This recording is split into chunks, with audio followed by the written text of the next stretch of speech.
Good afternoon students. आजपासून आपण respiratory system बघणार आहोत.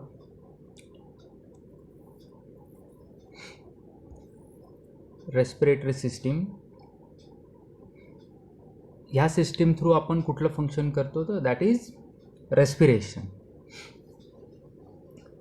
आता रेस्पिरेशन म्हणजे काय तर respiration is the process by which oxygen is taken in and carbon dioxide is given out.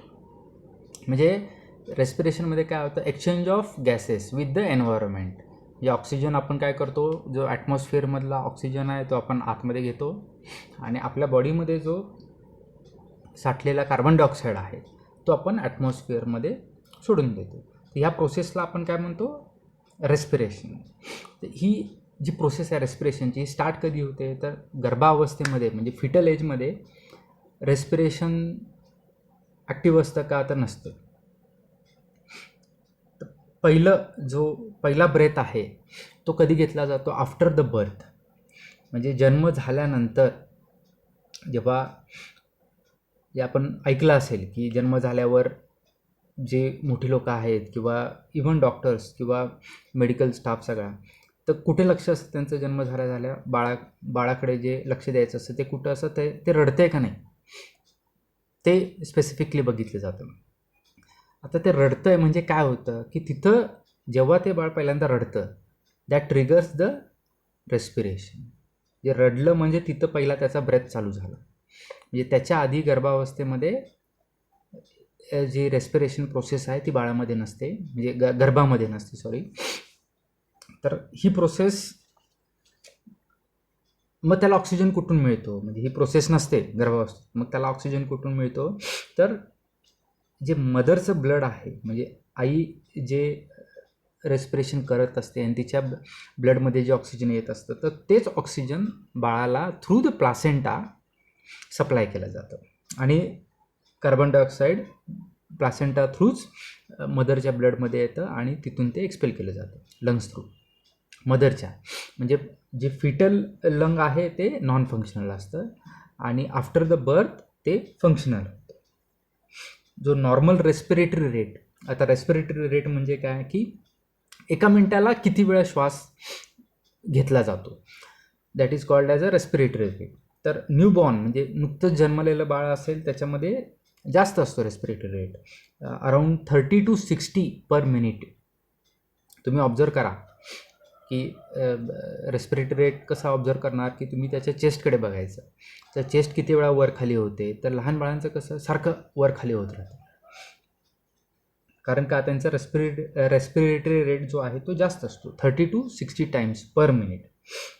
त्यानंतर जसं मोठं होईल म्हणजे अर्ली चाइल्डहूडमध्ये हळूहळू तो कमी होतो. म्हणजे तो किती होतो, नॉर्मल रेट जो आहे अर्ली चाइल्डहूडमध्ये तो 20 to 40 पर मिनिट्स आणि लेट चाइल्डहूडमध्ये किती 15 to 25 पर मिनिट. आणि मोठं झाल्यानंतर म्हणजे नॉर्मल ॲडल्टमध्ये किती असतो, 12 to 16 पर मिनिट. हा नॉर्मल ॲडल्ट रेस्पिरेटरी रेट झाला. तर ह्याच्यामध्ये काय आहे की जसं वय वाढेल तसं रेस्पिरेटरी रेट कमी होत जातो आणि 12 ते 16 श्वास दर मिनिटाला हा नॉर्मल जो ॲडल्ट रेट आहे तो अचीव केला जातो लहानपणापासून ॲडल्टहूडपर्यंत, बरोबर.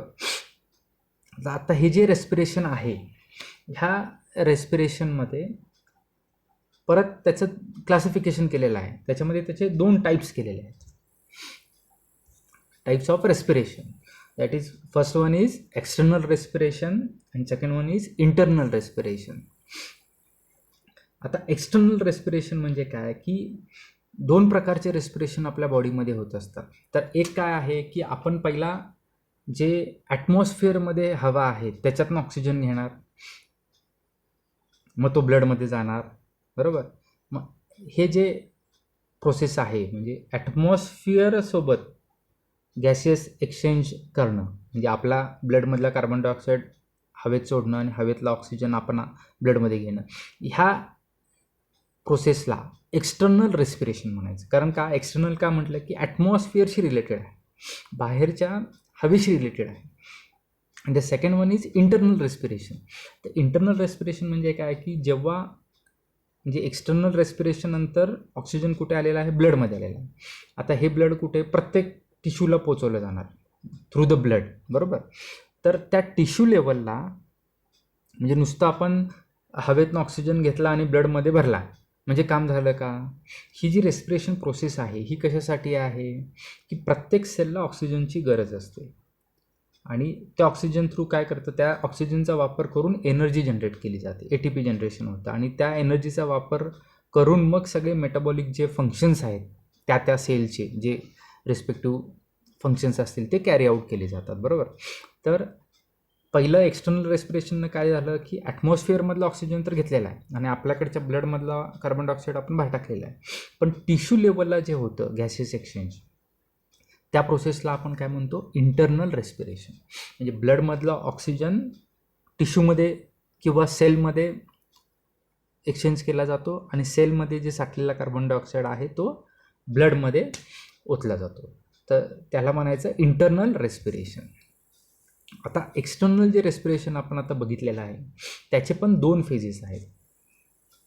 तर पहिलं आहे इन्स्पिरेशन आणि दुसरं आहे एक्सपायरेशन. इन्स्पिरेशन म्हणजे काय, हवा आपण जी बाहेरच्या वातावरणातनं हवा आत घेतो त्याला म्हणायचं म्हणजे लंग्समध्ये घेतो, बरोबर. नाकावाटे जी आपली विंड पाईप आहे दॅट इज ट्रकिया, त्याच्या थ्रू लंग्समध्ये जाते हवा, त्याला आपण इन्स्पिरेशन म्हणतो. आणि एक्सपिरेशन म्हणजे काय की जी लंग्समधली हवा आहे ती बाहेर ॲटमॉस्फिअरमध्ये टाकली जाते किंवा सोडली जाते, that is called as expiration. म्हणजे असे एक्सटर्नल रेस्पिरेशनचे 2 फेज आहेत, दॅट इज पहिला आहे इन्स्पिरेशन आणि दुसरा आहे एक्सपायरेशन. तर हे झालं जनरल इंट्रोडक्शन रेस्पिरेशन आणि रेस्पिरेटरी सिस्टीमचं. आता आपण पुढे बघणार आहे त्याची फंक्शनल ॲनाटॉमी. म्हणजे प्रत्येक सिस्टीमनुसार आपण सुरुवातीला काय बघतो, फंक्शनल ॲनाटॉमी, मग त्याच्यानंतर त्याचे स्पेसिफिक सगळे फंक्शन्स, मग त्याच्यानंतर त्याचा कंट्रोल कसा केला जातो हे बघतो, बरोबर. तर त्या सिक्वेन्समध्येच आपण ही रेस्पिरेटरी सिस्टीम बघायची आहे. Functional anatomy of respiratory system. तर रेस्पिरेटरी सिस्टीम कुठे, नाकापासून स्टार्ट होते आणि लंग्समध्ये जाऊन संपते, बरोबर. तर त्याचे बरेच त्याच्यामध्ये कंपोनेंट्स आहेत.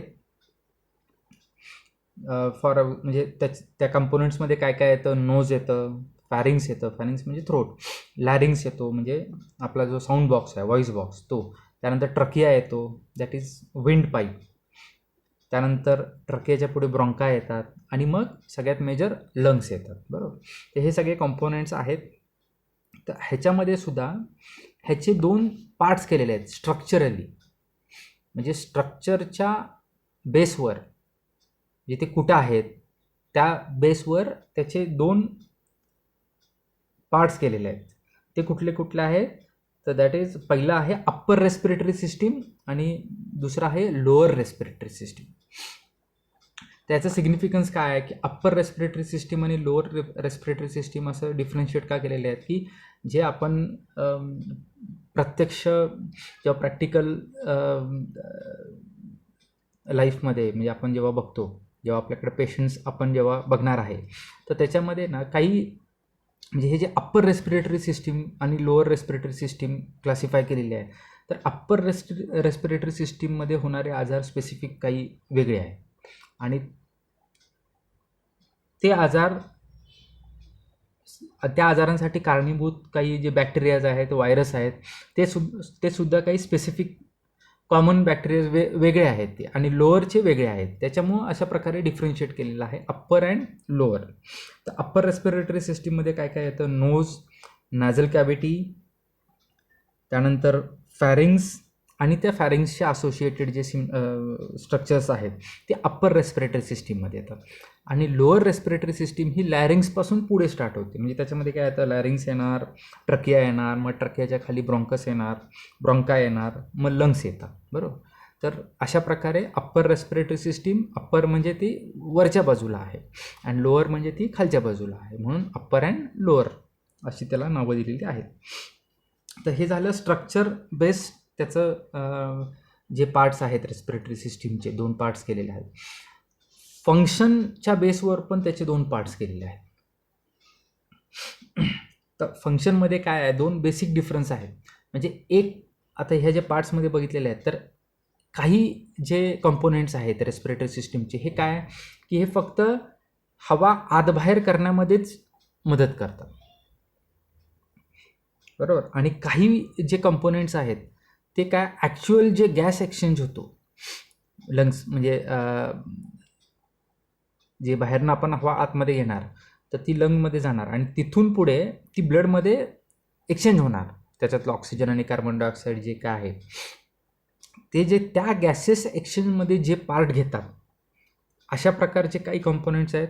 आणि जे त्याच्यामध्ये पार्ट घेत नाहीत ते फक्त हवा आतबाहेर करण्याचंच काम करतात. ॲक्च्युअल गॅस एक्सचेंजमध्ये त्यांचा काही रोल नाही आहे. तर असे काही कंपोनेंट अशा या बेसिसवर, म्हणजे हे काय झाले, फंक्शनल बेसिसवर त्याचे पार्ट्स केलेले आहेत. तर पहिला पार्ट आहे that is conducting zone. Conducting zone नावानुसारच काय की हे नुसतं हवा कंडक्ट करायचं काम करतं. तर त्याच्यामध्ये काय काय येतं, तर हे जे कॅव्हिटीज आहेत, म्हणजे नॅझल कॅव्हिटी, ओरल कॅव्हिटी, हे जे सगळे कॅव्हिटीज आहेत त्या कॅव्हिटीज ह्याच्यामध्ये येतात. नोज येतं, नॅझल कॅव्हिटी येते, फॅरिंग्स येतं, लॅरिंग्स येतं, ट्रकिया येतं, ब्रॉन्का येते, ब्रॉन्किओल्स येतात आणि टर्मिनल ब्रॉन्किओल्स येतात. हे प्रत्येक पार्ट्स आपण बघणार आहे पुढे.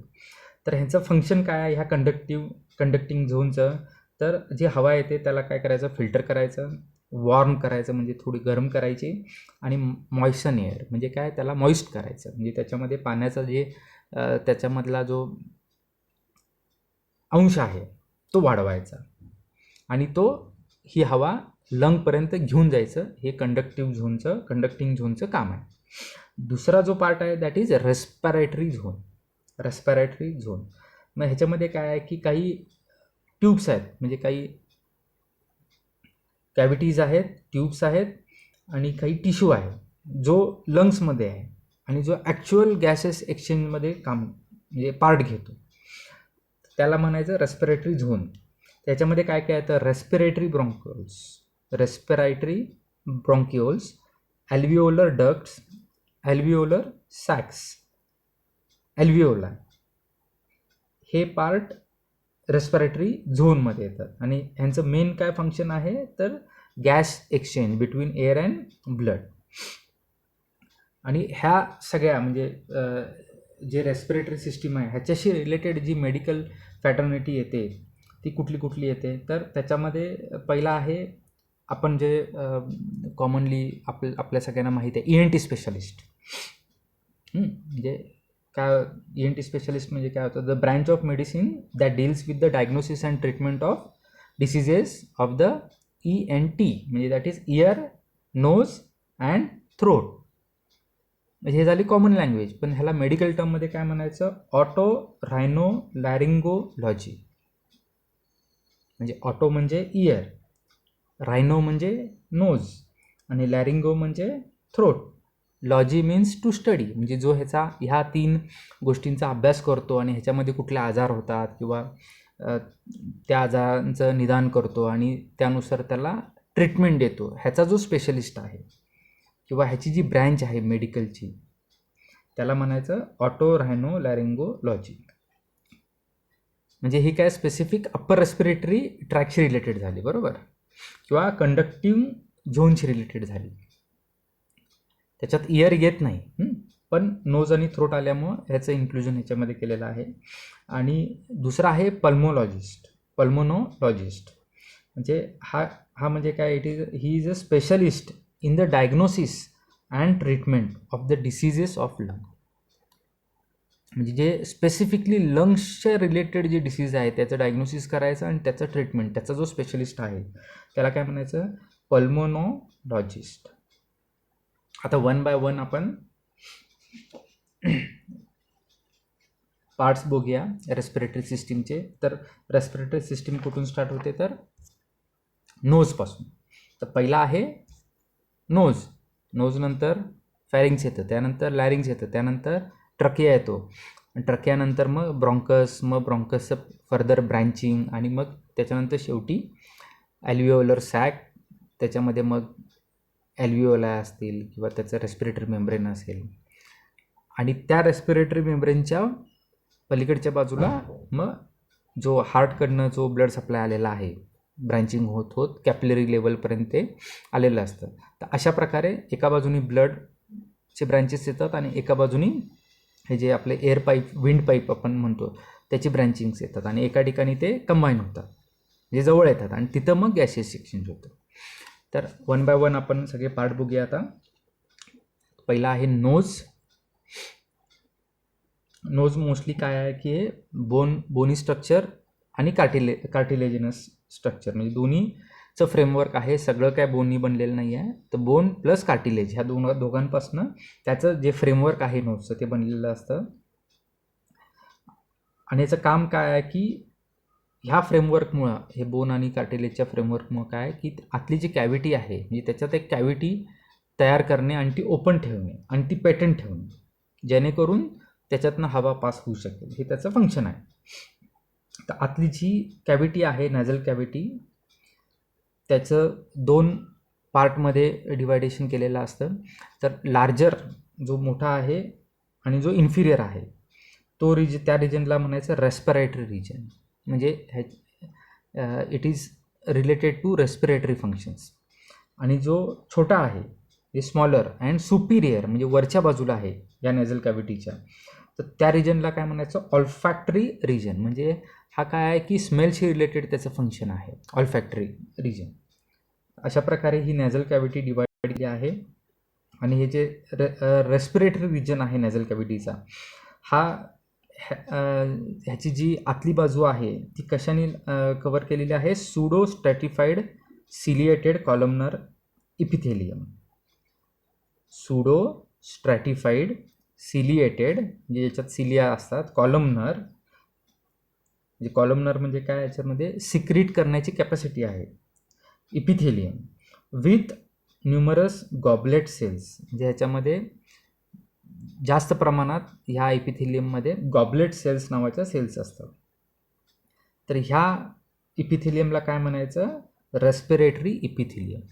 ला काय म्हणायचं रेस्पिरेटरी इपिथेलियम. त्यानंतर जो अँटिरियर पोर्शन आहे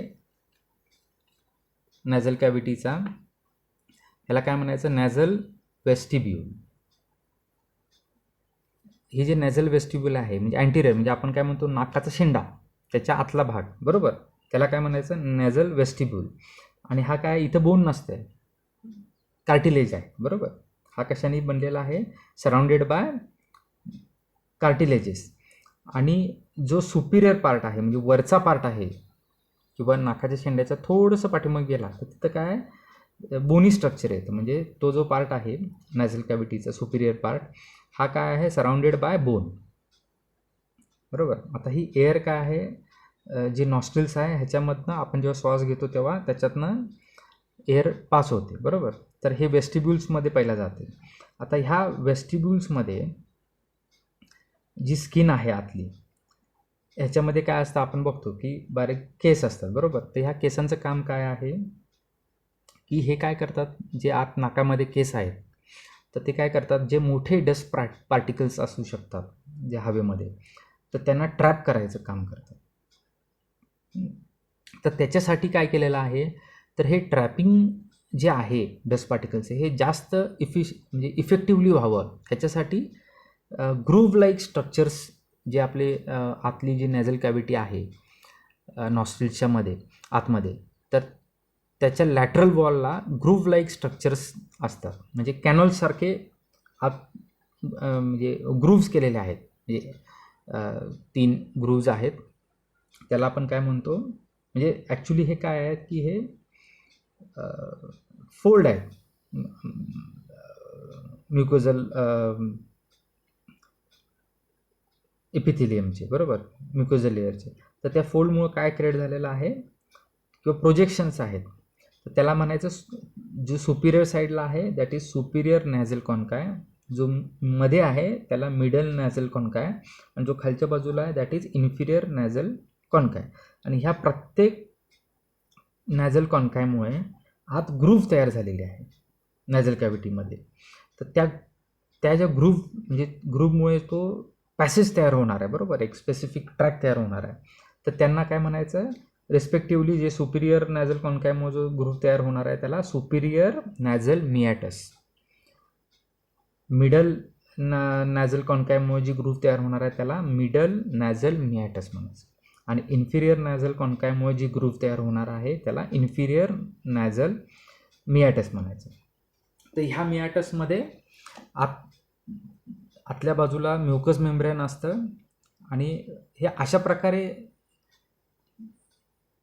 जे अरेंजमेंट आहे ही अशी का केलेली आहे, तर ह्याच्यामुळं सरफेस एरिया वाढतो, आणि सरफेस एरिया वाढल्यामुळं काय होतं की एकतर जेव्हा आपण श्वास घेतो तो त्यावेळेस जे त्याच्यातले डस्ट पार्टिकल्स आहेत ते चांगल्या प्रकारे ट्रॅप केले जाऊ शकतात, आणि दुसरं त्याचं फंक्शन आहे की जेव्हा आपण श्वास सोडतो तेव्हा हे अशा प्रकारे ग्रूव्ज असल्यामुळे जे आपण श्वास सोडतो त्याच्यामधनं जे पाण्याचा अंश बाहेर जाणार आहे तर तो तेवढ्या प्रमाणात जाऊ नये, आणि वॉटर ड्रॅपलेट्सचं ट्रॅपिंग व्हावं एक्झलेशनच्या वेळेस, त्यासाठी हे अशा प्रकारची अरेंजमेंट केलेलं आहे. आणि असं केल्यामुळं काय होतं, पाण्याचं प्रमाण श्वासामधनं जास्त बाहेर गेलं नाही तर काय होतं, डिहायड्रेशन थोड्या प्रमाणात ते प्रिव्हेंट केलं जातं. तर ह्यासाठी असं स्ट्रक्चर आहे. प्लस दुसरं अजून त्याचं फंक्शन काय आहे की जेव्हा आपण हवा आत घेतो तेव्हा ह्या ग्रुपमधनं ती फिरते, त्यावेळेस काय होतं की त्या ग्रुपच्या म्हणजे आतमध्ये म्युकोझल लेअर आहेच, पण त्याला ब्लड सप्लाय पण आहे कॅपिलरीजचा. तर त्या कॅपिलरीजच्या ब्लड सप्लायमुळे काय होतं की जे रक्ताची उष्णता आहे, म्हणजे ब्लडचं जे टेम्परेचर आहे त्याच्यामुळे हवेचं टेम्परेचरसुद्धा वाढवलं जातं, म्हणजे काय की हवा थोडीशी वॉर्म केली जाते. तर अशा प्रकारे हे सुद्धा फंक्शन ह्या अरेंजमेंट थ्रू होतं. आणि म्युकस सिक्रेटेड म्हणजे जे गॉबलेट सेल्स आहेत, जे आपण इपिथिलियम बघितलं होतं आता, त्याच्यामध्ये गॉबलेट सेल्स आहेत, ते काय करतात, म्युकस सिक्रेट करतात. आणि ह्या म्युकसमुळं काय होतं की एअर जी आहे, हवा जी आपण आत घेतो ती मॉइस्ट होते, आणि त्या म्युकसमध्ये जे काही डस्ट पार्टिकल्स असतील हवेमध्ये ते ट्रॅप होतात. प्लस अजून एक ह्याच्यामध्ये डक्ट असते, नॅझो लॅक्रिमल डक्ट, इथं ओपन होते. म्हणजे जी आपण डोळ्यांच्या मिडल साईडला, म्हणजे नाकाच्या जिथं नाकाच्या जवळ जे डोळे अटॅच होतात तिथं जर तुम्ही बोट लावलं तर तिथं तुम्हाला एक छोटंसं आपलं गाठीसारखं स्ट्रक्चर दिसेल, दॅट इज तिथून लॅक्रिमल डक्ट स्टार्ट होते. म्हणजे काय, डोळ्यात जे डोळे ओले ठेवण्यासाठी किंवा तिथलं वॉशिंग म्हणजे तिथे जे डस्ट पार्टिकल्स चिकटणार आहेत डोळ्यांवर ते वॉश करण्यासाठी टियर्सचा यूज होतो, बरोबर. तर ते टियर्स काय होतात, ते ड्रेन कुठं होतात, ह्या लॅक्रिमल डक्टमध्ये नॅझो लॅक्रिमल डक्टमध्ये ड्रेन होतात. थ्रू त्या नॅझो लॅक्रिमल डक्ट ह्या नॅझल कॅव्हिटीमध्ये येतात, आणि त्याच्यामुळे सुद्धा जे त्या टियर्समध्ये वॉटर कंटेंट आहे, आणि त्या वॉटर कंटेंटमुळे सुद्धा जे आपण नाकातनं जे श्वास घेतो ती हवा जी आहे ती मॉइस्ट केली जाते. तर अशा प्रकारे सिस्टीम आपल्या बॉडीमध्ये ठेवलेलं आहे. आणि जे डस्ट पार्टिकल्स आपल्या नॅझल कॅव्हिटीच्या म्युकस मेम्ब्रेनमध्ये ट्रॅप केले जातात किंवा म्युकसमध्ये ट्रॅप केले जातात.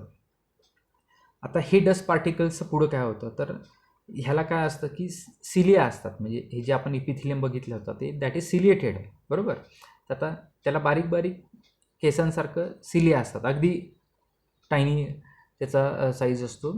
तर त्या सिलिया काय करतात की हे जे ट्रॅप डस्ट पार्टिकल्स आहेत ह्यांना एका डिरेक्शनमध्ये मूव्ह करतात, आणि ते कुठे पाठवतात की फॅरिंग्समध्ये, म्हणजे ओरल कॅव्हिटी जी आहे तिकडे ते घेऊन जातात. आता एकदा ते फॅरिंग्समध्ये गेले तर एकतर ते स्पिट आउट केले जातात, म्हणजे बाहेर थुंकले जातात, किंवा ते आतमध्ये स्वॅलोड केले जातात, म्हणजे पोटात ढकलले जातात. अशा प्रकारे जे नाकात नॅझल कॅव्हिटीमध्ये जे डस्ट पार्टिकल्स ट्रॅप झालेले आहेत ते बाहेर टाकले जातात, म्हणजे एकतर पोटामध्ये गिळले जातात किंवा ते बाहेर आपण थुंकीवाटे बाहेर त्याला स्पिट आउट करून देतो. आणि दुसरं जे आहे हे झालं रेस्पिरेटरी रिजन झाला. दुसरं ऑल्फॅक्टरी रिजनमध्ये काय असतं तर ऑल्फॅक्टरी रिसेप्टर सेल्स असतात आणि त्याच्या सपोर्टिंग सेल्स असतात आणि त्याचा जो आतला लेअर आहे त्याला आपण ऑल्फॅक्टरी इपिथिलियम म्हणतो. आणि ह्या ऑल्फॅक्टरी इपिथिलियममध्ये म्हणजे नाकाच्या वरचा जो भाग आहे आतल्या नाझल कॅव्हिटीचा जो वरचा भाग आहे त्याला आपण ऑल्फॅक्टरी रिजन म्हटलेला आहे. तिथं ऑल्फॅक्टरी इपिथिलियम असतो. तर इथं काय असतात सिलिया असतात पण गॉबलेट सेल्स नसतात. म्हणजे तिथं म्युकस सिक्रिशन गॉबलेट सेल्स काय करतात म्युकस सिक्रेट करतात.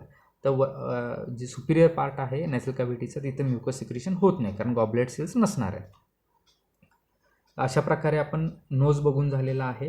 आता नोजच्या पुढे काय असतं आतमध्ये फॅरिंग्स. तर फॅरिंग्स ही काय आहे एक फॅरिंग्स इज जे फॅरिंगची जी वॉल आहे it's wall is composed of skeletal muscles. Skeletal muscles जे आहेत त्याच्यापासून हे फॅरिंगची भिंत बनलेली आहे and it is line with the mucous membrane. म्हणजे म्युकस मेम्ब्रेनचं कवरिंग असतं आतल्या बाजूनं. त्याच्यामुळे काय साहजिकच म्युकस सिक्रिशन पण इथं होत असते. आता नॉर्मली हे जे स्केलेटल मसल्स आहेत हे रिलॅक्स फेजमध्ये असतात किंवा रिलॅक्स स्टेजमध्ये असतात. त्यामुळे त्याचा जो कॅव्हिटी आहे ती मेंटेन केली जाते. आणि जेव्हा आपण एखादं आवंडा गिळतो किंवा जेवतो म्हणजे गिळण्याचं जे प्रोसेस करतो त्याला काय म्हणायचं डिग्लुटिशन किंवा स्वॅलोईंग. तर त्यावेळेस हे जे स्केलेटल मसल्स आहेत हे कॉन्ट्रॅक्ट होतात. म्हणजे त्यांच्या कॉन्ट्रॅक्शनमुळे हे जे डिग्लुटेशनचं जे प्रोसेस आहे ती होते. तर हे फॅरिंगचं काम काय आहे की it provides the passage way for air food and liquid. म्हणजे हवेसाठी प्लस पाण्यासाठी आणि अन्नासाठी हा कॉमन पॅसेज आहे pharynx. Plus it provides a resonating chamber for speech sounds. म्हणजे जे आपण बोलतो जे शब्द आपले निर्माण होतात व्हॉइस साऊंड तर तो लॅरिंग्समधून होतो. पण साऊंड निर्माण व्हायला त्याला रेझोनेटिंग चेंबर पण लागतं बरोबर. तर ते प्रोव्हाइड करायचं काम हे फॅरिंग्सचं आहे. प्लस फॅरिंग्समध्ये टॉन्सिल्स पण असतात. ह्याचा थोडाफार इम्युनॉलॉजिकल जे रिॲक्शन्स आहेत फॉरेन पार्टिकल्सला फाईट करण्यामध्ये तर त्याच्यामध्ये ह्या टॉन्सिल्सचा थोडाफार रोल असतो. तर ही जी फॅरिंग्स आहे ह्याचे परत अनाटॉमिकल बेसिसवर 3 रिजन्स केलेले आहेत. एक आहे नॅझोफॅरिंग्स, दुसरा आहे ऑरोफॅरिंग्स आणि तिसरा आहे लॅरिंगोफॅरिंग्स. जो वरच्या बाजूला असतो superior portion of pharynx is called as nasopharynx. म्हणजे साहजिक जो नाकाकडे आहे त्याला नॅझोफॅरिंग्स म्हणणार आपण. तर ह्या नॅझोफॅरिंग्समध्ये काय जे इंटरनल नेल्स म्हणजे जे नॅझल कॅव्हिटी आहे तिथून हवा किंवा जे डस्ट ट्रॅप केलेला म्युकस आहे त्याला रिसीव्ह करायचं काम नॅझोफॅरिंग्स करतो. Nasopharynx is lined with the sudo स्ट्रॅटिफाईड ciliated columnar epithelium. म्हणजे नॅझल कॅव्हिटीला जे आतून लेअर असतो इपिथिलियम असतो तोच नॅझोफॅरिंग्समध्ये पण असतो.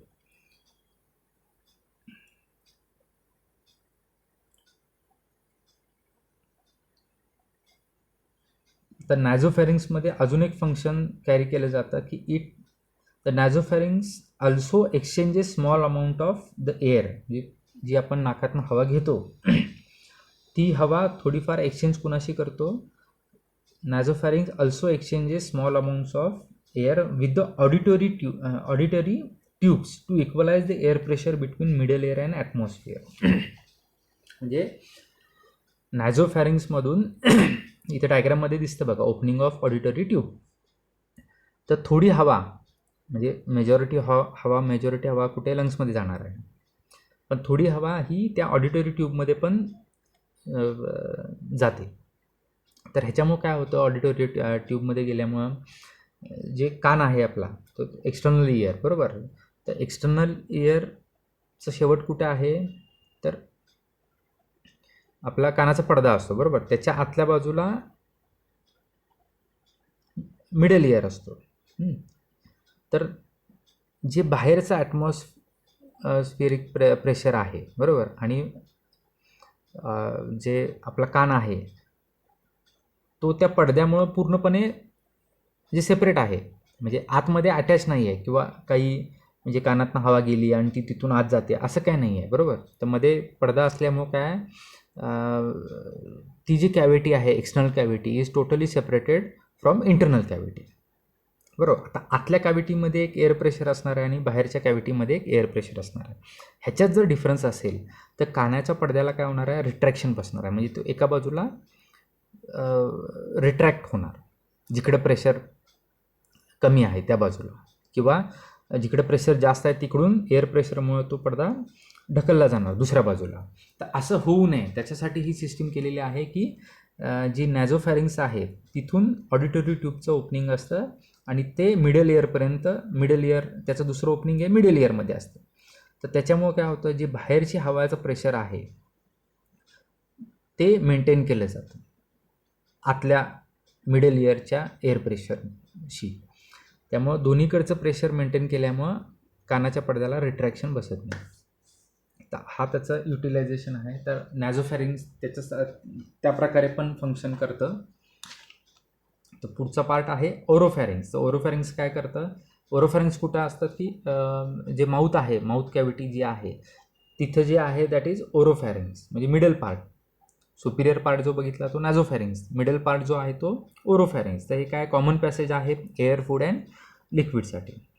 त्यानंतर इन्फिरियर पोर्शनला काय म्हणायचं, लॅरिंगोफॅरिंग्स, म्हणजे जे लॅरिंग्सशी जवळ आहे किंवा लॅरिंग्सशी रिलेटेड जे फॅरिंग्स आहे त्याला म्हणणार आपण लॅरिंगोफॅरिंग्स, किंवा त्यालाच म्हणायचं हायपोफॅरिंग्स. हायपो म्हणजे खाली आहे त्यामुळे त्याला हायपोफॅरिंग्स म्हटलेलं आहे.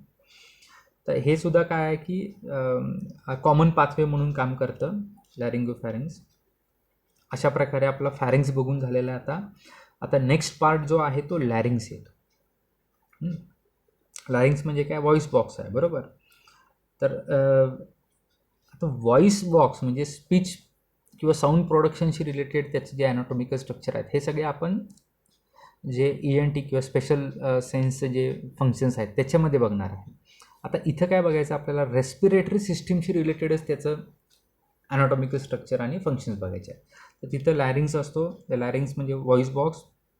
हा काय फंक्शन करतो, provides a short passageway which connects the laryngopharynx and trachea. म्हणजे लॅरिंगोफॅरिंग्स आणि जो ट्रकिया आहे पुढं, म्हणजे हवा लंग्समध्ये घेऊन जायची जी मेन विंड पाईप आहे ह्याला कनेक्ट करायचं काम करतो लॅरिंग्स.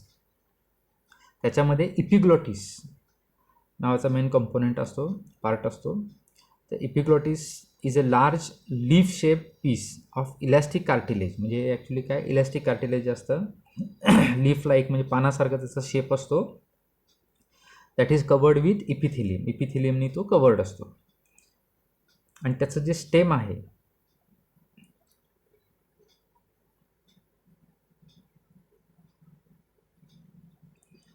त्याचं जे मूळ म्हणजे आपण म्हणू म्हणजे मेन त्याची अटॅचमेंट आहे ती कुठे असते, तर थायरॉइड कार्टिलेजला ते अटॅच असतं. आणि एक जे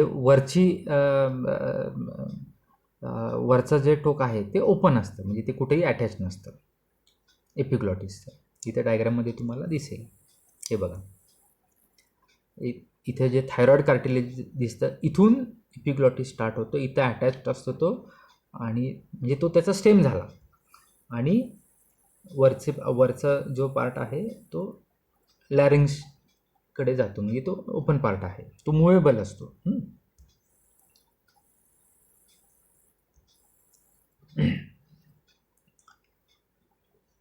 तर ह्या एपिग्लॉटिसचं काम काय आहे की एक त्याचा जो एंड आहे थायरॉइड कार्टिलेजकडचा तो फिक्स आहे, आणि जो वरचा एंड आहे जो नॅझोफॅरिंग्सकडचा किंवा लॅरिंगोफॅरिंग्सकडचा किंवा ओरोफॅरिंग्सकडचा जो एंड आहे एपिग्लॉटिसचा तो फ्री आहे, मुवेबल आहे. तर ह्याचं मेन फंक्शन काय आहे की जेव्हा आपण खाण्याचं काम करतो, म्हणजे एखादा अन्नपदार्थ गिळण्याचं काम करतो, त्यावेळेस काय होतं, फॅरिंग्स आणि लॅरिंग्स हे वरच्या बाजूला ओढले जातात, म्हणजे राईज होतात. आणि ह्याच्यामुळं काय होतं, ते ओढले गेल्यामुळं सायमल्टेनियसली काय होतं, एपिग्लॉटिस जो आहे त्याचा वरचा एंड आहे तो खालच्या बाजूला डेव्हिएट होतो आणि त्याच्यामुळं काय आहे की हे जे ट्रकियाचं जे ओपनिंग आहे त्याच्यावर झाकण ठेवल्यासारखं ते क्लोज केलं जातं एपिग्लॉटिस.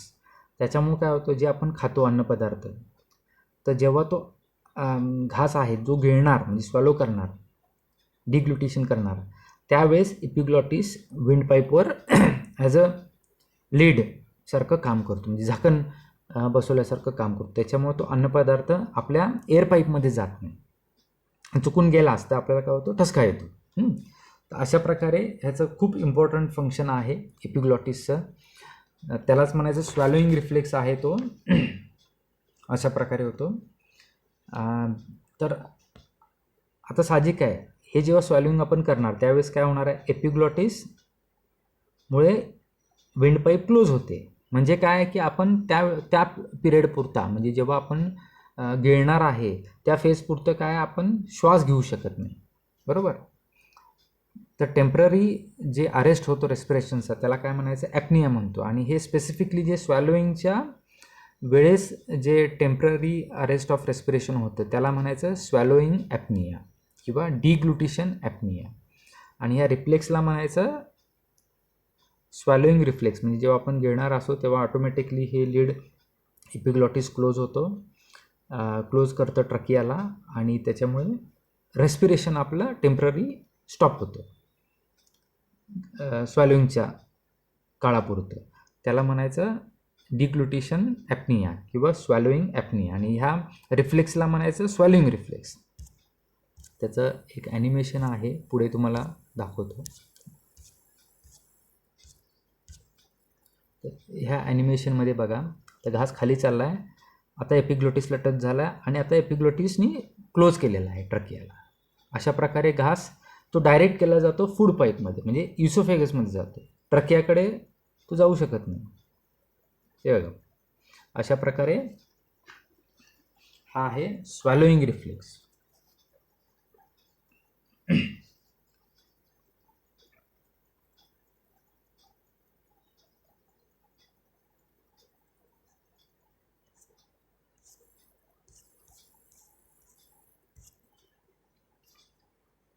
तर अशा प्रकारे आपण फंक्शन बघितलं एपिग्लॉटिसचं. आता ही जी स्पेस आहे, म्हणजे जे ग्लॉटिसमध्ये जे म्युकस मेम्ब्रेनचे फोल्ड्स असतात आणि जे लॅरिंग्समधले जे वोकल कॉर्डचे फोल्ड्स आहेत, त्याच्यामधला जो स्पेस आहे त्याला म्हणायचं रिमा ग्लॉटायडिस. रिमा ग्लॉटायडिस.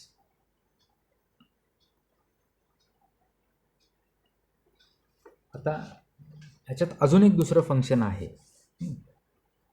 ह्या पार्टशी रिलेटेड.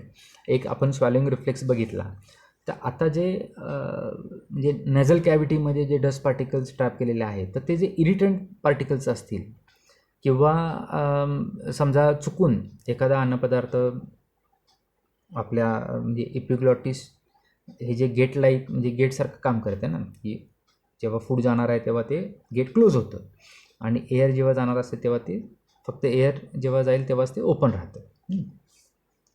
तर चुकून एखादा पार्टिकल आत ट्रकियामध्ये गेला किंवा बेस ऑफ द नॅझल कॅव्हिटी म्हणजे नॅझोफॅरिंगच्या बेसला काहीतरी डस्ट पार्टिकल गेला आणि तिथं तो इरिटेट केलं तिथे, तर त्याच्यामुळं काय होतं, आता ते इरिटेशनमुळं काय होणार की त्याला बॉडीची टेंडन्सी काय राहते की ते पार्टिकल जे तिथं आलेले आहेत त्यांना बाहेर काढायचं.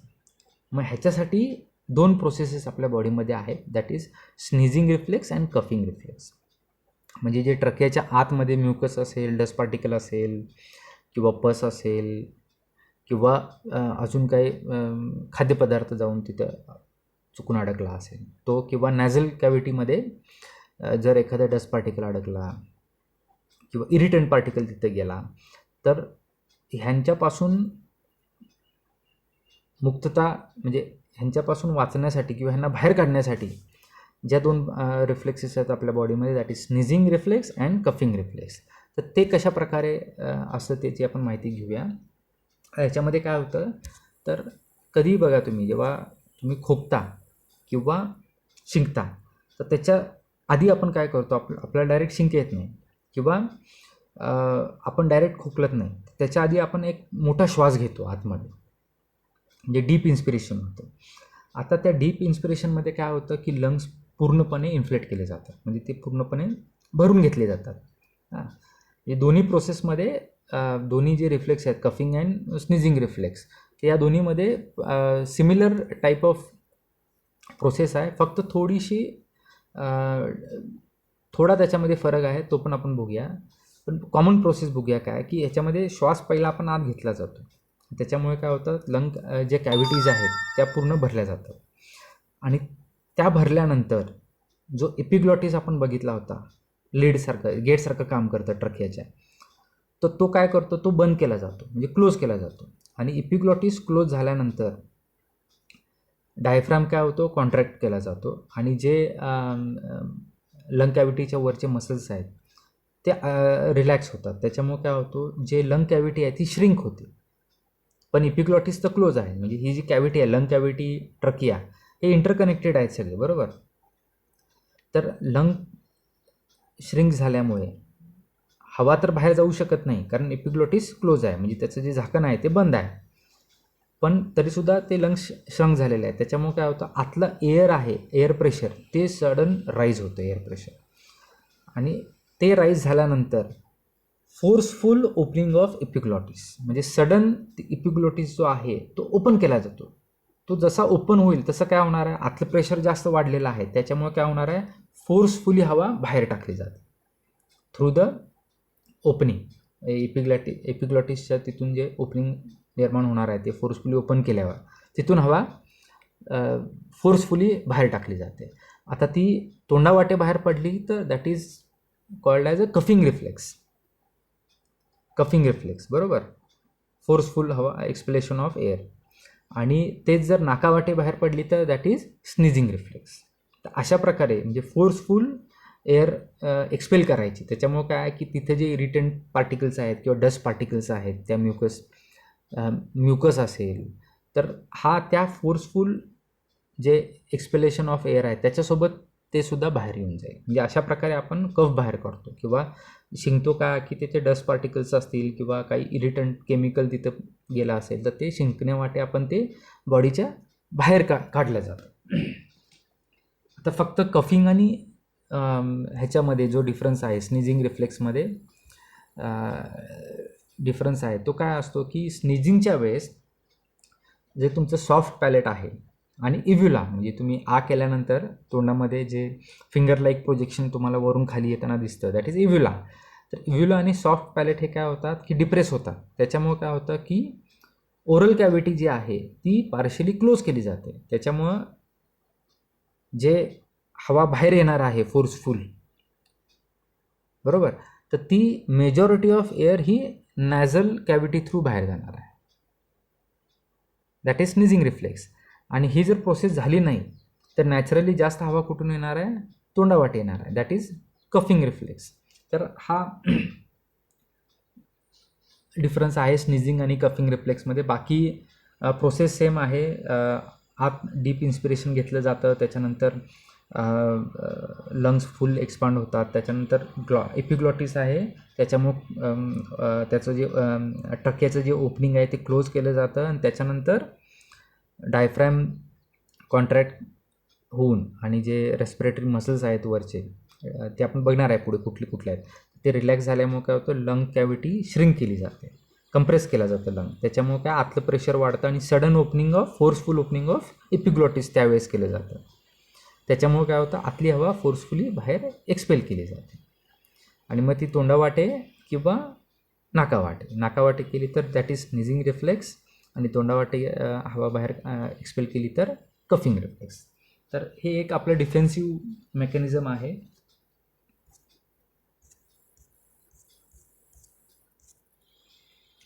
त्याच्या पुढचा जो पार्ट आहे आपण बघायचा आहे. आता आपण लॅरिंग्सपर्यंत आलेला आहे, एपिग्लॉटिस बघितलेला आहे, दोन्ही रिफ्लेक्सेस बघितलेले आहेत,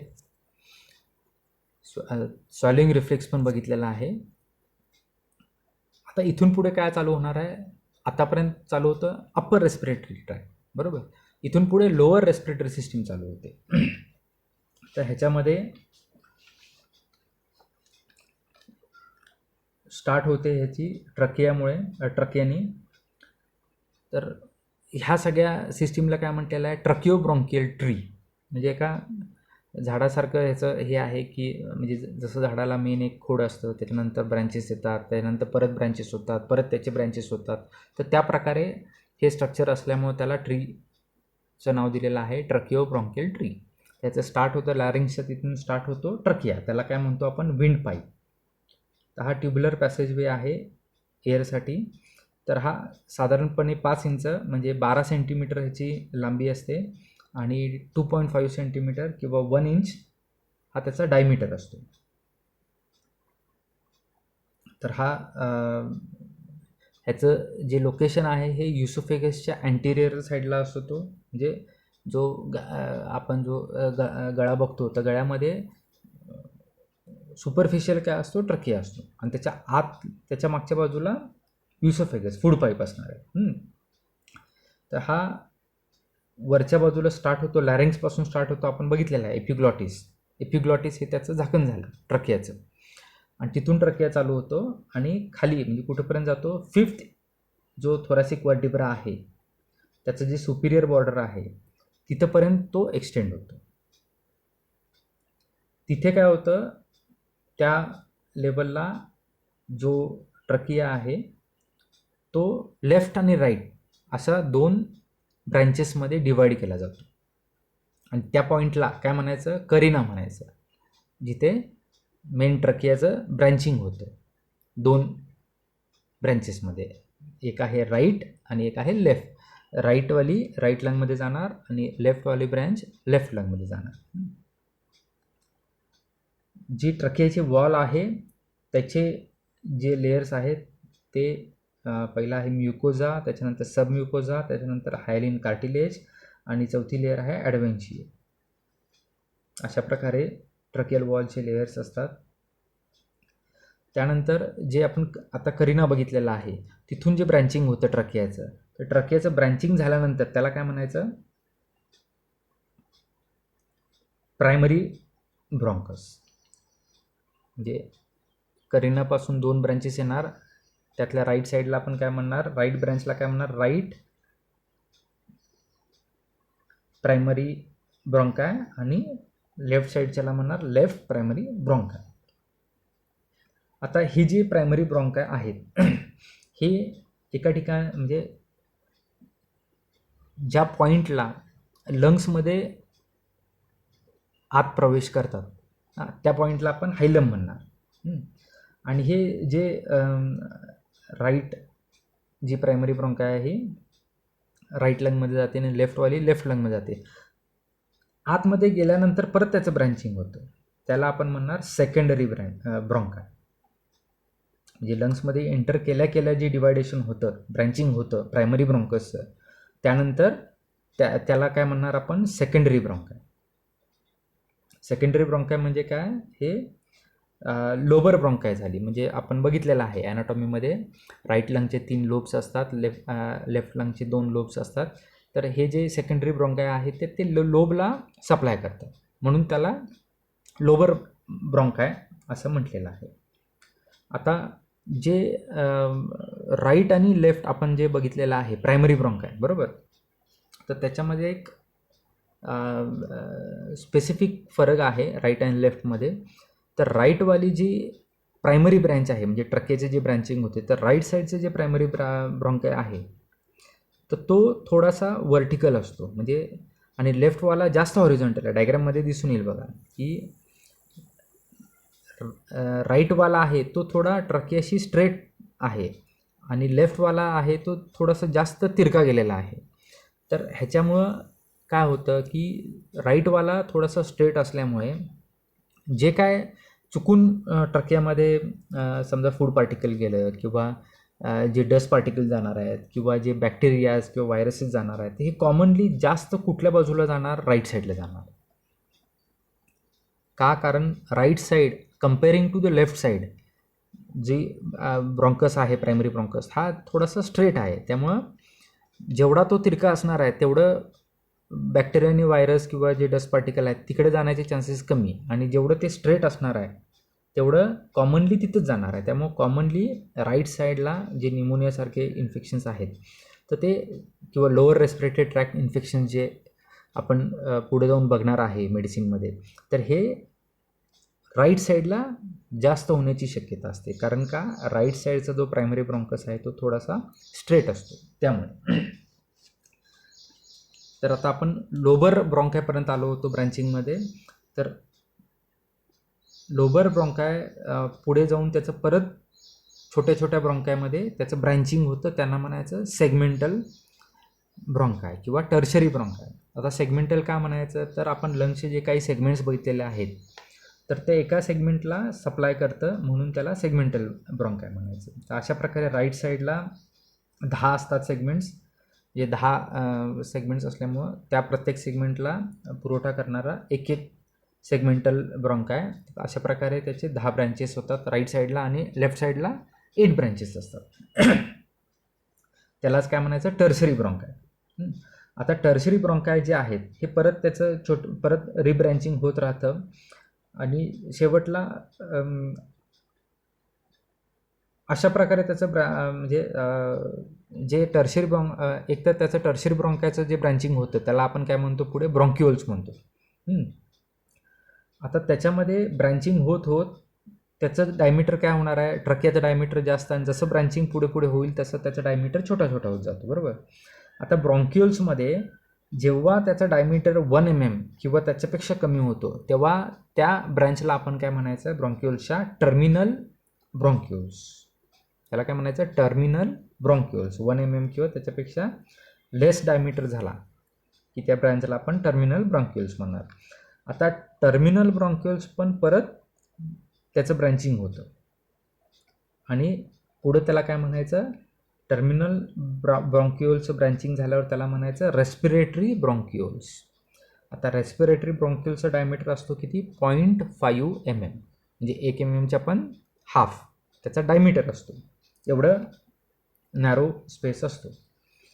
तर अशा प्रकारे आपण हे जे फंक्शन ॲनाटॉमी बघितलेली आहे ट्रकिओ ब्रॉन्कियल ट्री.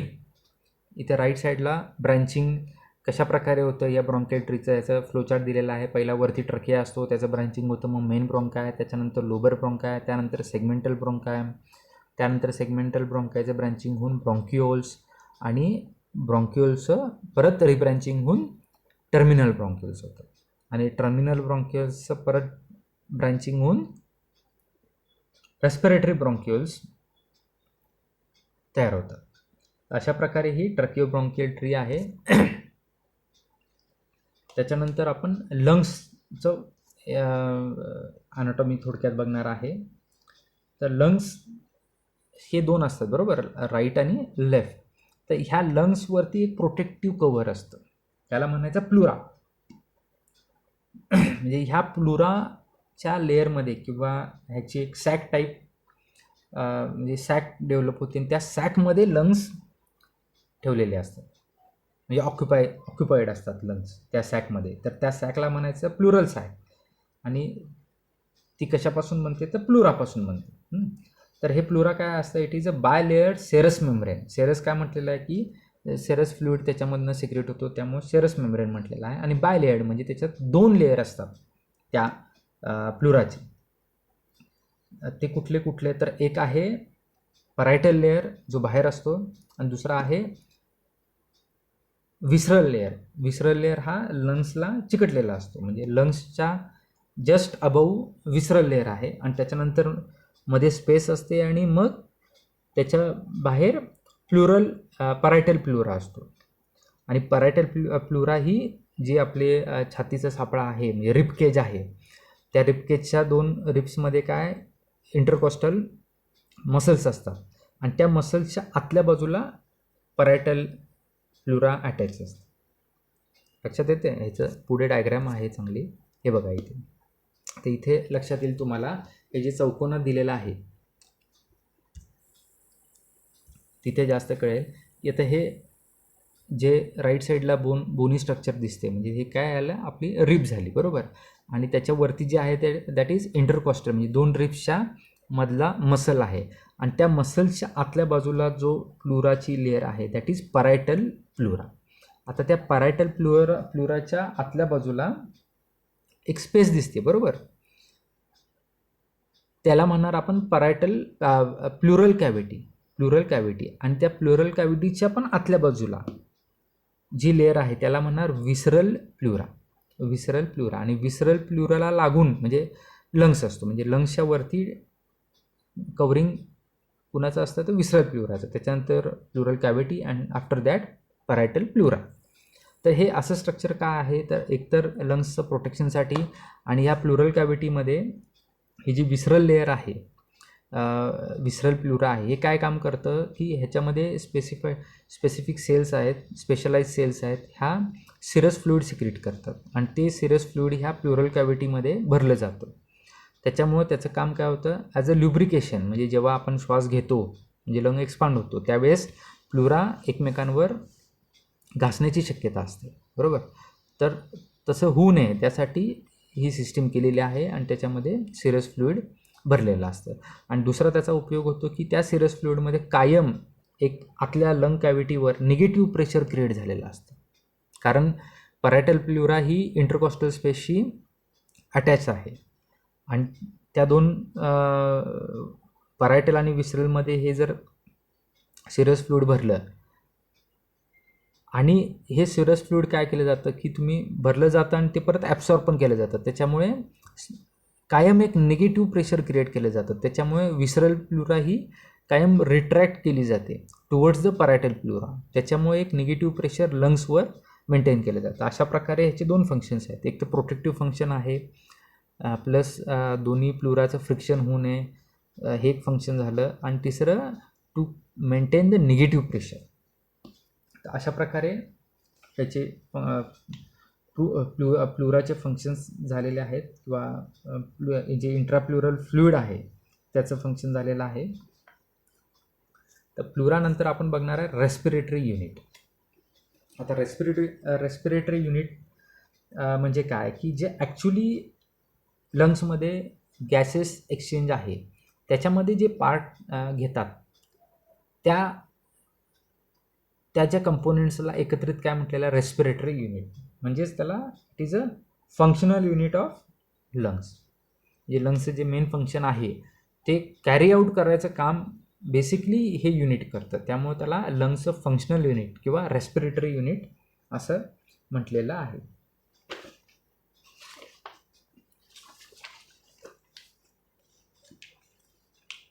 तर हे कुठून स्टार्ट होतं तर आता आपण बघितलेलं की आपण कुठंपर्यंत आलेलो, ट्रकिओब्रॉन्कियल ट्रीमध्ये आपण आलो होतो रेस्पिरेटरी ब्रॉन्कियल्सपर्यंत, बरोबर. तर तिथून रेस्पिरेटरी युनिट स्टार्ट होतं फ्रॉम द रेस्पिरेटरी ब्रॉन्क्युल्स.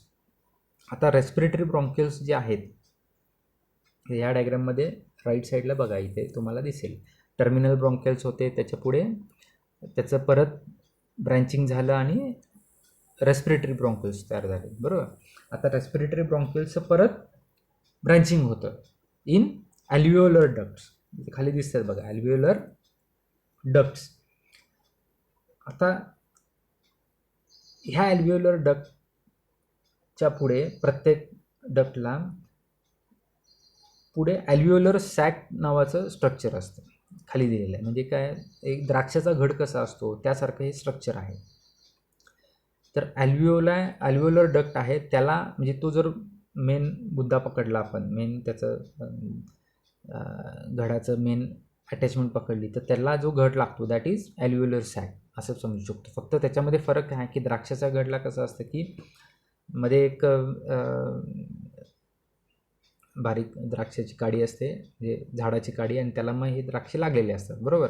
तर तसं आणि इंडिव्हिज्युअल द्राक्ष असतात, तसं स्ट्रक्चर जे सिमिलर टू दॅट, पण इथं जे प्रत्येक द्राक्ष सेपरेट असतात तसं इथं नाही आहे. तर एक घड असतो आणि मध्ये कॅव्हिटी असते आणि त्यालाच छोटे छोटे असे ॲल्व्हिओलाई जॉईन असतात. म्हणजे मध्ये कॉमन पॅसेज असतो आणि त्या कॉमन पॅसेजच्या पेरिफेरीला ॲल्व्हिओलाई अटॅच्ड असतात. आणि ह्याचा सगळा बेस कुठे आहे, ॲल्व्हिओलर डक्टला ते सगळे अटॅच्ड असतात. तर अशा प्रकारे हे युनिट असतं. तर जे ॲल्व्हिओलर डक्टच्या पुढे जी ॲल्व्हिओलर सॅक जॉईन असते तर त्याच्या आतला जो स्पेस असतो त्याला काय म्हणायचं, अँट्रम म्हणायचं. That is called as a antrum. The space inside the alveolar sac is called as a antrum. आणि alveolar sac consist of a cluster of ॲल्व्हिओलाय.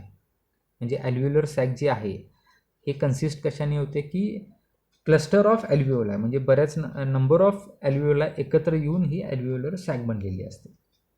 आणि काही ॲल्व्हिओलाय जे आहेत इथे डायग्राममध्ये तुम्ही बघा, हे डायरेक्ट ॲल्व्हिओलर डक्टच्या वॉलमध्ये पण प्रेझेंट असतात.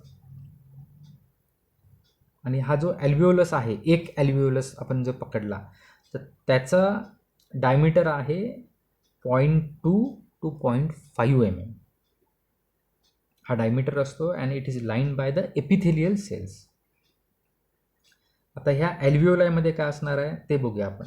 तर ॲल्व्हिओलर सेल्स त्यालाच आपण काय म्हणणार, निमोसाइट्स. म्हणजे जो ॲल्व्हिओलर एपिथेलियम आहे दॅट कन्सिस्ट ऑफ ॲल्व्हिओलर सेल्स किंवा त्यालाच म्हणायचं निमोसाइट्स. आता हे जे ॲल्व्हिओलर सेल्स आहेत ह्याच्यामध्ये सुद्धा 2 टाईप्स आहेत, type 1 alveolar cells and type 2 alveolar cells. आता टाईप 1चे जे सेल्स आहेत ह्या मेजॉरिटी प्रेझेंट असतात ॲल्व्हिओलर एपिथेलियममध्ये. 95% त्याचं प्रमाण असतं. तर हे जे सेल्स आहेत टाईप 1चे जे ॲल्व्हिओलर सेल्स आहेत हे ॲक्च्युअल गॅशियस एक्सचेंजमध्ये पार्ट घेतात किंवा गॅशियस एक्सचेंजसाठी जी जागा आहे, जी साईट आहे हे उपलब्ध करून देतात टाईप 1 ॲल्व्हिओलर सेल्स.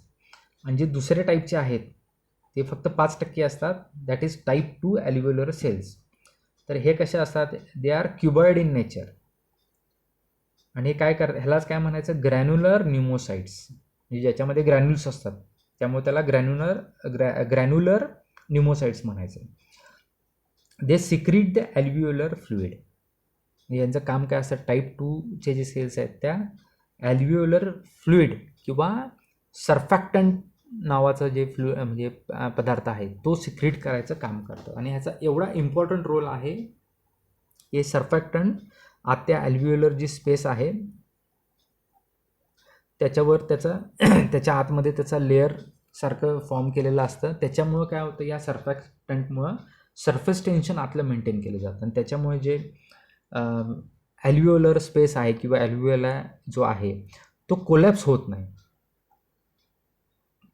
हे काम ह्या सर्फॅक्टंटचं आहे. म्हणजे बऱ्याच वेळा ह्याचं जे ॲप्लिकेशन आहे की जे प्रीमॅच्युअर बेबीज असतात, फुल टर्म म्हणजे जे त्याचे जेवढे दिवस भरायला पाहिजे गर्भामध्ये तर तेवढे दिवस न भरता इंट्रायुटेरन लाईफचे आधीच जर डिलिव्हर झालं बेबी, तर काही बेबीजमध्ये अशा प्रकारचं जे हे टाईप 2 सेल्सचं जे सिक्रेशन आहे ते उपस्थित नसतं, म्हणजे सर्फॅक्टंट. तर त्यांच्यामध्ये काय होतं की लंग्स जे आहेत त्याचे ॲल्व्हिओलाय आहेत दे टेंड्स टू कोलॅप्स. आणि ते कोलॅप्स झाले तर काय होणार आहे, लंग कोलॅप्स होणार आहे. आणि ते जर सगळे लंग कोलॅप्स झालं तर रेस्पिरेशन होणार नाही. तर अशा वेळेस अशा केसेसमध्ये सर्फॅक्टंट नावाचं इंजेक्टेबल आपल्याला त्यावेळेस त्याला द्यायला लागतं. हे त्याचं ॲप्लिकेशन आहे. तर ह्याचा खूप महत्त्वाचा रोल आहे सर्फॅक्टंटचा. हे जे ॲल्व्हिओलाय आहे त्यांना कोलॅप्स होऊ देत नाही. आणि जे मेजॉरिटी जे 95% सेल्स आहेत त्या टाईप 1 सेल्स आहेत त्या ॲक्च्युअल गॅसेस एक्सचेंजमध्ये काम करतात. हे झालं स्ट्रक्चर ऑफ रेस्पिरेटरी युनिट. आता ह्या रेस्पिरेटरी युनिट म्हणजे ह्याचा हा एक पार्ट आपण बघितला, म्हणजे नोजकडून आपण आत जसं पुढं जाऊ तसं जे स्ट्रक्चर आहे ते आपण बघत आहे. आता इथं डेड एंड आला, बरोबर. ह्याचा जो डेड एंड म्हणजे सगळ्यात शेवटचा पार्ट आहे दॅट इज रेस्पिरेटरी मेम्ब्रेन. आता ह्या रेस्पिरेटरी मेम्ब्रेनच्या पलीकडे ब्लड सप्लाय असतो. जे या रेस्पिरेटरी मेम्ब्रेनच्या अलीकडे हे ॲल्व्हिओलर एपिथेलियम आहे, बरोबर. आणि पलीकडे कॅपिलरी प्लेक्सस असतो. तर ह्या respiratory membrane through gaseous exchange होतं. तर respiratory membrane is the membranous structure through which the exchange of gases occurs. Respiratory membrane separates air in the alveoli from the blood in capillary.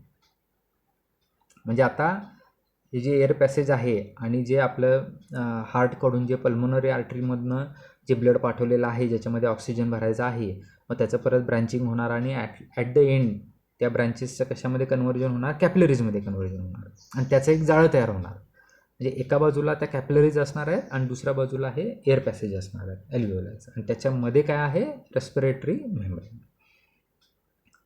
तर respiratory membrane is form by the alveolar membrane and capillary membrane. म्हणजे ॲल्व्हिओलायचं membrane plus दुसऱ्या बाजूचं capillary membrane, ह्या दोघांपासून respiratory membrane बनलेला आहे. आणि ह्याचा जर सरफेस एरिया आपण काढला लंग्समध्ये तर that is equal to 70 square metres, आणि त्याचा जो थिकनेस आहे दॅट इज 0.5 मायक्रॉन्स. म्हणजे बघा, आता आपण जे प्लॅस्टिकची पिशवी अलावेबल, म्हणजे जे गव्हर्नमेंटने सांगितलेलं आहे की तुम्ही एवढ्या एवढ्या मायक्रॉनची पिशवी वापरू शकता, दॅट इज 50 मायक्रॉन ही पिशवी आहे ती. आणि आपला जो रेस्पिरेटरी मेम्ब्रेन आहे त्याचं जे थिकनेस आहे तो किती आहे, 0.5 मायक्रॉन. म्हणजे ते किती पातळ असेल ह्याचा त्याच्यावरनं अंदाज येतो. तर हे झालं रेस्पिरेटरी युनिट. आता आपण पल्मोनरी ब्लड सप्लाय बघायचं. तर मेजर जे डिऑक्सिजनेटेड ब्लड येतं लंग्समध्ये ते कुठून येतं, राईट साईडच्या व्हेंट्रिकल्समधनं येतं थ्रू द पल्मोनरी आर्टरी. आता पल्मोनरी आर्टरी आली की त्याचं परत राईट आणि लेफ्ट ब्रँच होते, राईट ब्रँच आणि लेफ्ट ब्रँच. मग राईटवाली ब्रँच राईट लंगमध्ये जाणार आणि लेफ्टवाली ब्रँच लेफ्ट लंगमध्ये जाणार. आता ही जी राईट ब्रँच आणि लेफ्ट ब्रँच आहे ही लंगमध्ये कुठून इन्सर्ट होते, तर जिथून ब्रॉन्काय इन्सर्ट होतो, म्हणजे जे ट्रकियाचं परत डिवायडेशन होतं, प्रायमरी ब्रॉन्काय आणि राईट प्रायमरी ब्रॉन्काय आणि लेफ्ट प्रायमरी ब्रॉन्काय, बरोबर. आणि ते प्रायमरी ब्रॉन्काय लंग्समध्ये एंटर करतात. तर जिथून ते एंटर करतात दॅट इज हायलम, तिथून त्याच्याच लागून जे आर्टरीची ब्रँच आहे पल्मोनरी आर्टरीची राईट आणि लेफ्ट, ते रिस्पेक्टिव्ह लंग्समध्ये एंटर करतात. आणि ते एंटर केल्यानंतर त्याचं परत ब्रँचिंग होतं, म्हणजे आर्टरिओल्समध्ये ब्रँचिंग होणार आणि अल्टिमेटली त्याचं ब्रँचिंग कशामध्ये होणार, कॅपिलरीजमध्ये होणार. आणि हे जे आता आपण आधी ॲल्व्हिओलर सॅक बघितली होती, बरोबर, त्या ॲल्व्हिओलर सॅकच्या वरती त्या कॅपिलरीचं जाळं तयार होतं. हे जे पल्मोनरी आर्टरी पुढे ब्रँच होऊन कॅपिलरीपर्यंत त्याचं ब्रँचिंग होतं, आणि त्या ॲल्व्हिओलर सॅकच्या वरती जे त्याच्या अराउंड त्याला कवर करतं हे कॅपिलरीचं जाळं, त्याला काय म्हणायचं, कॅपिलरी प्लेक्सस.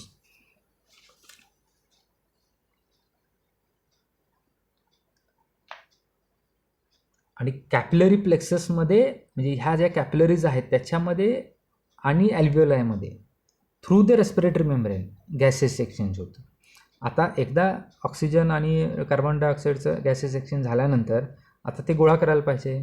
तर ते गोळा कशाने होतं, ते कॅपिलरीमधलं ब्लड थ्रू वेन्युल्स, मग मोठ्या वेन्स, अँड अल्टिमेटली त्याच्यापासून काय तयार होतं, पल्मोनरी वेन तयार होते. आणि ती पल्मोनरी वेन म्हणजे राईट साईडची लेफ्ट साईडची मिळून एक पल्मोनरी वेन तयार झाली आणि ती जाते लेफ्ट साईडच्या ॲट्रियममध्ये. अशा प्रकारे हे सर्क्युलेशन आहे. आता हे झालं हार्टकडून येणारं ऑक्सिजनेशनसाठीचं ब्लड, बरोबर. आता हे जे ब्रॉन्कियल सिस्टीम आहे किंवा प्ल्युरा आहे, म्हणजे स्वतः हे जे युनिट्स आहेत ह्यांनासुद्धा न्यूट्रिशन लागणार, ह्यांना स्वतःलासुद्धा एक स्वतः काम करण्यासाठी, ह्यांचं स्वतःचं फंक्शन कॅरी आऊट करण्यासाठी पण ब्लड सप्लाय लागणार. तो होतो ब्रॉन्कियल आर्टरी थ्रू. तर ब्रॉन्कियल आर्टरी ही कशाची ब्रँच आहे, डिसेंडिंग थोरॅसिक ॲओर्टाची. इट सप्लाइज, म्हणजे bronchial artery supplies the arterial blood to bronchi, connective tissue and the other structure of lung stroma, visceral pleura आणि पल्मोनरी लिम्फ नोड, या सगळ्यांना bronchial artery supply करते.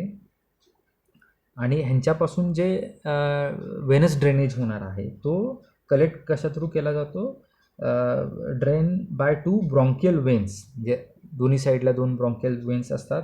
आणि जी राईट साईडची ब्रॉन्कियल वेन असते ती it drains into the azygos vein and left bronchial vein जी आहे डावीकडची, it drains into superior hemiazygos or left superior intercostal vein. बरोबर. आता हे झालं मेन ब्रॉन्कस आणि प्रायमरी आणि सेकंडरी ब्रॉन्कायशी. पण जे टर्शरी ब्रॉन्काय आहेत किंवा जे रेस्पिरेटरी ब्रॉन्कायस आहेत, म्हणजे डिस्टल पार्ट आहे या ट्रक्यू जे जे ट्री आहे ब्रॉन्कियल ट्री, याचा जो डिस्टल पार्ट आहे ॲल्व्हिओलायकडचा, तिथला जो ब्लड सप्लाय आहे ब्रॉन्कियल आर्टरीचा, हा ड्रेन ह्या सिस्टीम थ्रू होत नाही.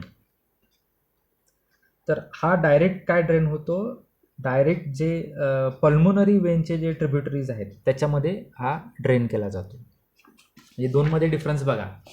जे वरचा पार्ट आहे ब्रॉन्कसचा, हे कसं आहे, हे separate bronchial veins through drain, म्हणजे जे ज्याच्यातलं ऑक्सिजन वापरून झालेलं आहे ते डिऑक्सिजनेटेड ब्लड कलेक्ट केलं जातं आणि थ्रू द ब्रॉन्कियल वेन्स रेस्पेक्टिव्ह वेन्समध्ये जातं आणि ते शेवटी कुठे जाणार आहे, परत राईट साईडच्या ॲट्रियममध्ये थ्रू द सुपिरियर वेना कॅवा, याच्यात ते ओतलं जाणार राईट साईडच्या ॲट्रियममध्ये.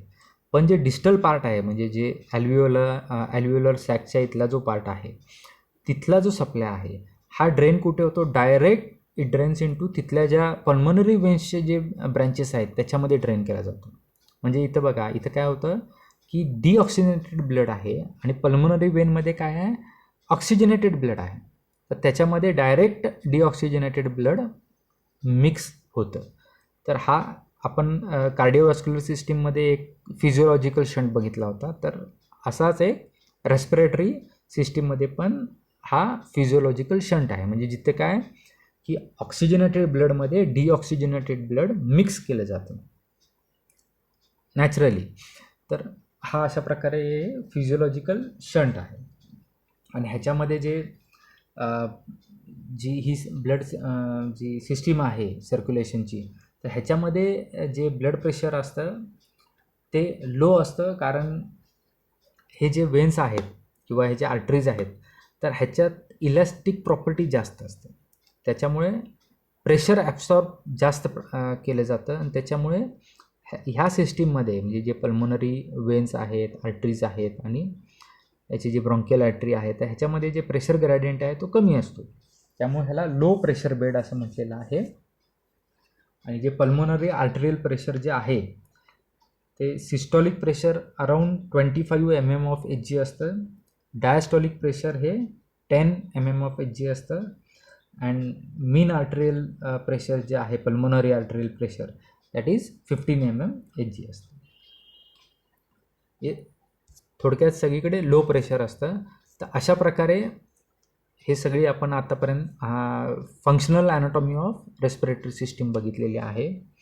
आता नेक्स्ट लेक्चरपासून आपण पुढे ॲक्च्युअल रेस्पिरेशन कसं होतं, गॅसेस सेक्शन्स कसा होतो, हे पुढे लेक्चर्समध्ये आपण बघत जाणार आहे. आजच्या लेक्चर पुरतं आपण इथेच थांबूया. थँक्यू.